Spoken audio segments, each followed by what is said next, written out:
الحمد لله رب العالمين والصلاة والسلام على أشرف الأنبياء والمرسلين نبينا محمد وعلى آله وصحبه وسلم تسليما كثيرا. السلام عليكم ورحمة الله وبركاته. بعد ولوك على تنتو أنك سلكي لامه صلى الله عليه وسلم وبيقولا ككفو سينما دينولو كونتون نكفو بونيارينو من كتا مدرسة الشيخ جبريل كجابي ka alfalu be konton ka badin talibol be konton anin lamoyr la kotengol be ke be konton ka fali natale kote ke kanna barnamijo nyin tentendi ngamin soto arami salungo anin jumalungo min be dendi nyinin karola anin jabiro albadi ngollom min keta demba ibrahima manga ani al sheikh musa koli wo sabula na nyinin kar labo keta minti ngamiram be ngamoy nyolale wo sabula be tenten na doron ka ñininkar do naati wo ñininkaro mo minti cheikh wala mu ni misilimo fotata misiro la bundato a ñanta sinjumale folo dundila ni misilimo fotata jameo bundato wala misiro bundato a ñanta a sinjumale folo dundila jameo ñin kono wala misiro ñin kono fulan jango wala mu a ñanta duwaran jumale karanna dandaɓe dunna a ñanta duwaran jumale karanna dandaɓe dunna jame oto walla misiroto anin wo duwaran o ñin a koto mum minati bi ñine mu ñinin karoti mbafala. Assalamu alaikum warahmatullahi wabarakatuh. Rahim. Alhamdulillah wassalatu wassalamu ala rasulillah nabina muhammadin wa alihi wa sahbihi wa man walahum ajmain. Wala tendula tabaraka wa ta'ala anin ka salkilama alayhi salatu wassalam o kola kamol be kondon membe ni majmu'a kono majmu'ati madrasatu sheikh jibril mahdi kujabi rahimahullahu ta'ala kamol be kondon alfalu men beje anin la moyr lalu wo kola programme men kana kacha men kana liye lokungo kono aramiso ane arjimo men mbadima demba ibrahima manga kanyinin karo kala biara nyinin karo be den minna wala mu daji ko membe misru dungala nem misil mo lafta ka dum misro kono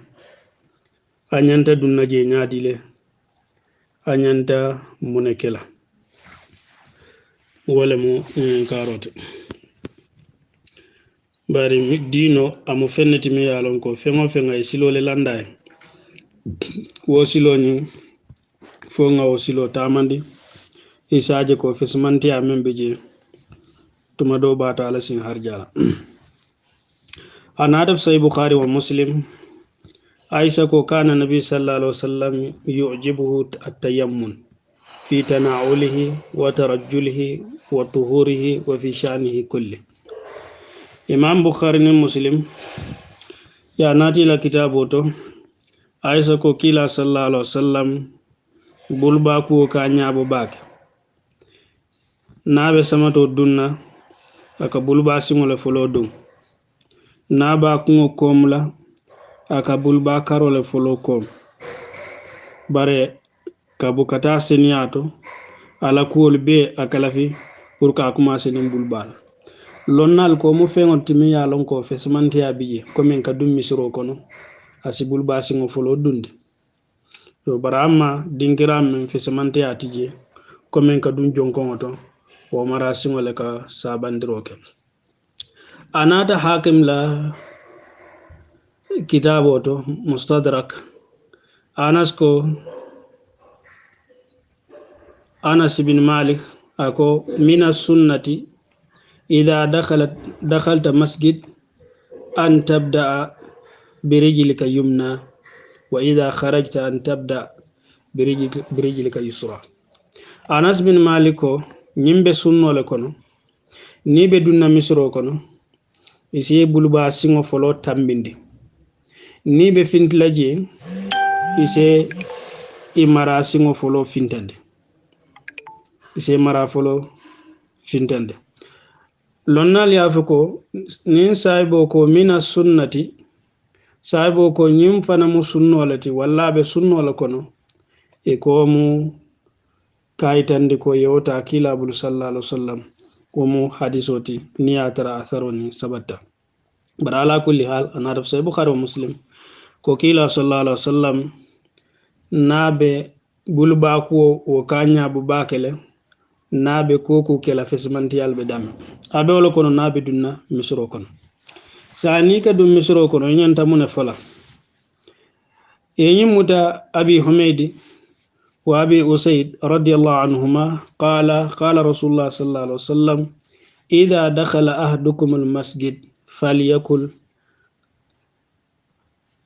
abi humayd anabi husayd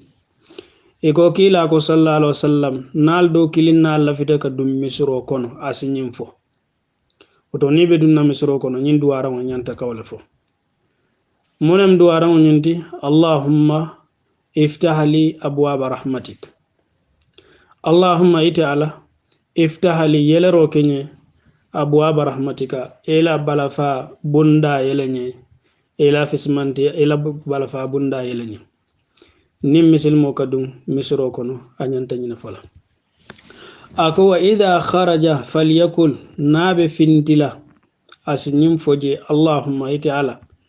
inni as'aluka min fadlik ntebe dani layla fismanti ala barni kadum ye ala dani pura ala balafa jindika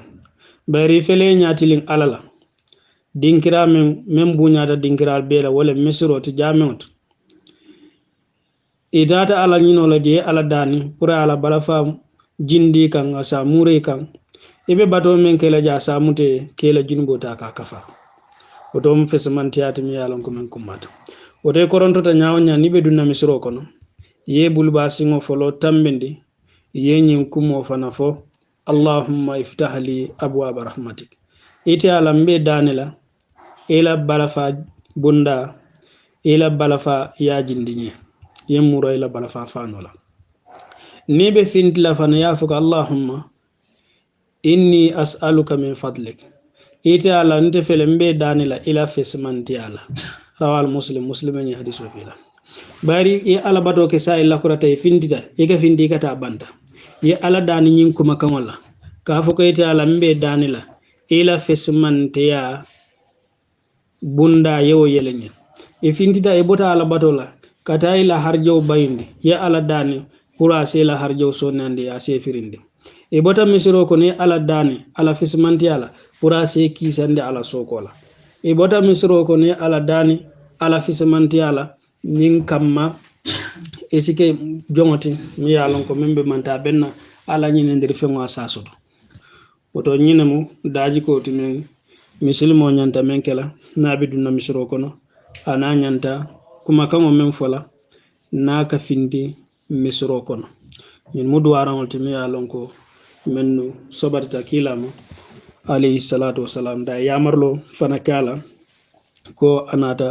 hadisu to nyam sahih muslim wa sallallahu ala nabina muhammadin wa akhir da'wana alhamdulillahi rabbil alamin